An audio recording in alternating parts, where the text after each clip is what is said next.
हर साल 18-20 हजार करोड़ का नुकसान करते हैं। फिर हम माइका बेचते हैं, उसमें भी यही नुकसान होता है। हम बहुत बड़े पैमाने पर हिंदुस्तान से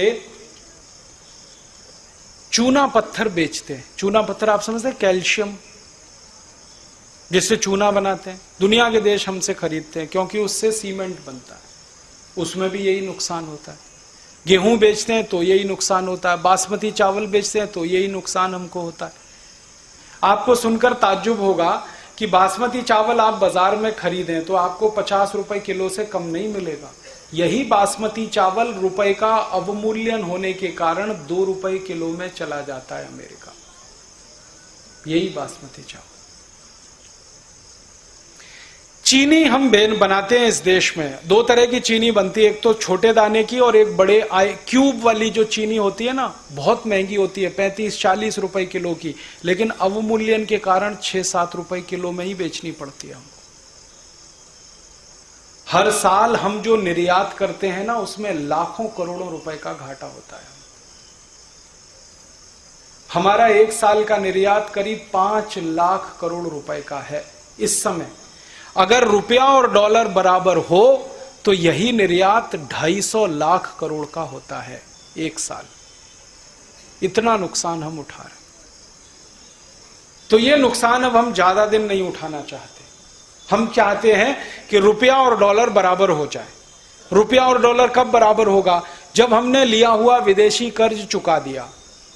जिस दिन हम विदेशी कर्ज चुकाएंगे रुपया डॉलर बराबर हो जाएगा। रुपया डॉलर बराबर होते ही निर्यात की आमदनी 50 गुनी बढ़ जाएगी और आयात का खर्चा 50 गुना घट जाएगा।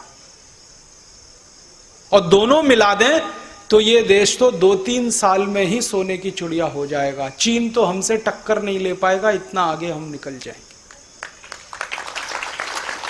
आज दुनिया में यह कहा जाता है चीन सबसे तेजी से विकास करने वाला देश है। अमेरिका भी चीन से अब पीछे रह गया है। हम चीन के आगे निकल जाएंगे क्योंकि हमारे पास ट्रेड सरप्लस होगा, डेफिसिट नहीं होगा।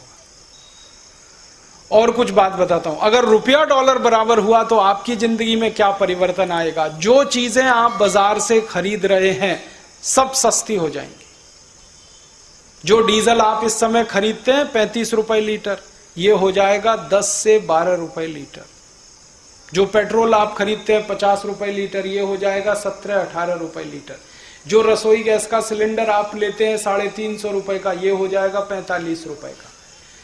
जिस लड़के या लड़की को इंजीनियरिंग पढ़ाने में आपका 2.5-3 लाख खर्च होता है, वो 25,000 में ही इंजीनियरिंग पढ़ लेगा। जिसको मेडिकल के एग्जामिनेशन से लेके डॉक्टर बनाने तक 5-7 लाख खर्च होता है, वो मुश्किल से 50,000 के खर्चे में हो जाएगा। आप अगर दिल्ली से न्यूयॉर्क जाएं और न्यूयॉर्क से वापस दिल्ली आए, मुश्किल से 7-8 हजार रुपए में आपका किराया हो जाएगा, जो इस समय 90,000 तक खर्च होता है। सारी कीमतें गिरेंगी क्योंकि रुपए की कीमत बढ़ेगी, डॉलर की कीमत गिरेगी।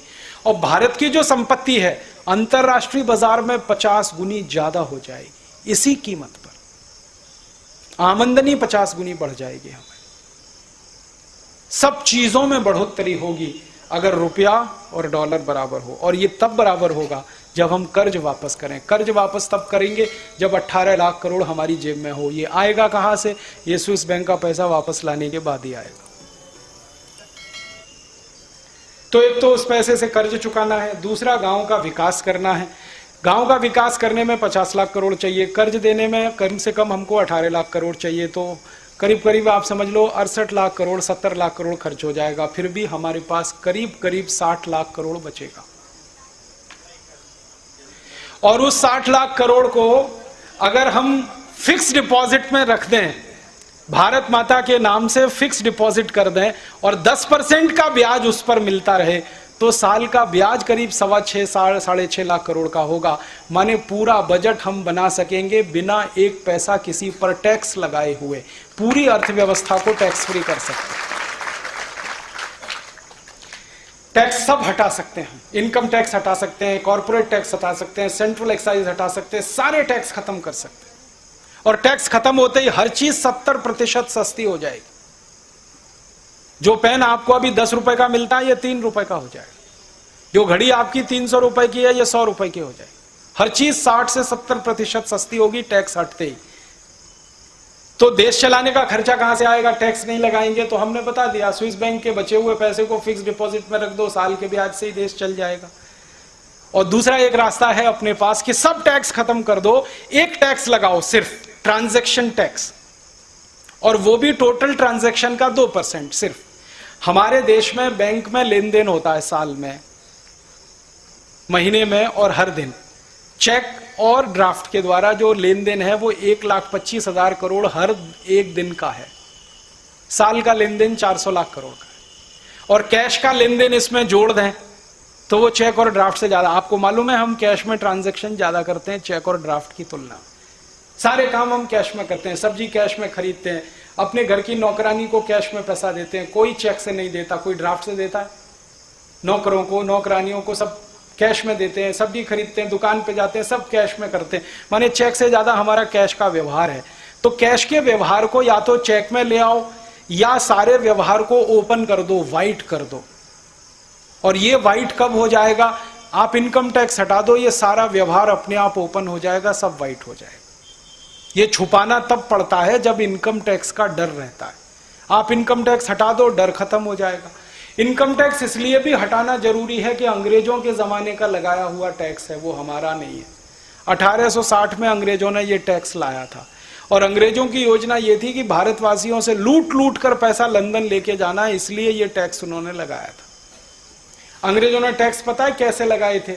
वो ये कहते थे कि भारत का आदमी कोई भी चीज का उत्पादन करे तो उसके उत्पादन पे ही टैक्स लगा दो, एक्साइज ड्यूटी। फिर उस उत्पादन को वो बेचने के लिए बाजार में जाए तो बेचने पे टैक्स लगा दो, सेल्स टैक्स।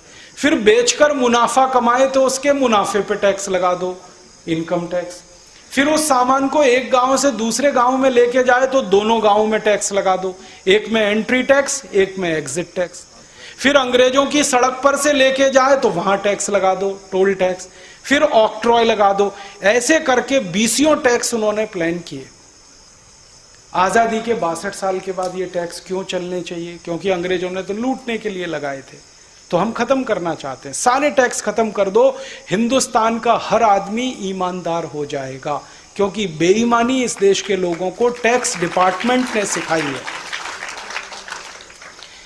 इस देश का आदमी बेईमान नहीं है, ये तो income tax, central excise, sales tax के डिपार्टमेंट्स हैं और कानून हैं जो बेईमान बनाते हैं इस देश के लोगों को। आपने 100 रुपया कमाया, उसमें से 35 रुपए इनकम टैक्स में दे दिया तो 65 रुपए आपका व्हाइट है, नहीं दिया तो 100 रुपए ब्लैक है। रुपया तो रुपया है, वो ब्लैक एंड व्हाइट नहीं होता।